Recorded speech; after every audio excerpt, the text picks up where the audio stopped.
ये 400 करोड़ की पेंटिंग है। करोड़पति बिलियनर्स ऐसी घटिया पेंटिंग के लिए करोड़ों रुपए क्यों खर्च कर देते हैं, जो देखने में बिल्कुल घटिया दिखती है। इसलिए नहीं कि उन्हें घटिया पेंटिंग पसंद है, ऐसा इसलिए क्योंकि वो एक ऐसी चीज समझते हैं जो तुम्हें कभी नहीं सिखाई जाती। लेकिन मैं तुम्हें सिखा रहा हूँ, ध्यान से सुनो। जब टैक्स अथॉरिटीज किसी करोड़पति को 800 करोड़ का टैक्स बिल भेजती है तो वो नॉर्मल गरीब लोगों की तरह टैक्स पे नहीं करते। उसके बजाय वो शॉपिंग करने निकलते हैं। प्राइवेट जेट नहीं, लग्जरी बंगलो भी नहीं, एक पेंटिंग जो 400 करोड़ खर्च कर देते हैं। एक ऐसी पेंटिंग पर जो ऐसे लगता है जैसे किसी बच्चे ने वॉल पर पेंट ब्रश फेंक के मारा हो। लेकिन यहाँ से कहानी और डार्क होती है। वो इस पेंटिंग को लिविंग रूम में भी नहीं लटकाते, वो उसे फ्री पोर्ट में रखते हैं स्टोर करके।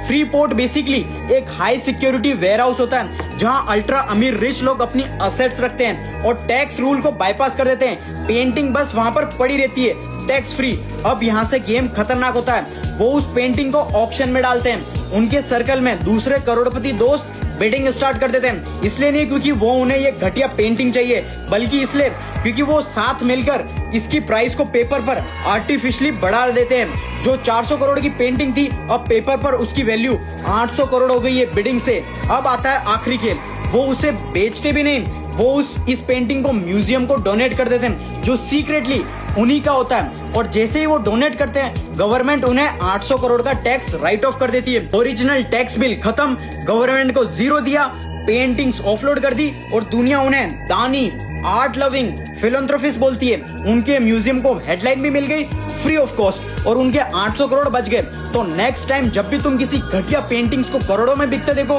तो समझ लेना, करोड़पति के लिए वो आर्ट नहीं, वो एक फाइनेंशियल स्टेटस वेपन होता है जो आर्ट कल्चर के भेष में यूज होता है। और सिस्टम इसी तरह बिल्ड हुआ है कि वो इसे लीगली यूज कर सके।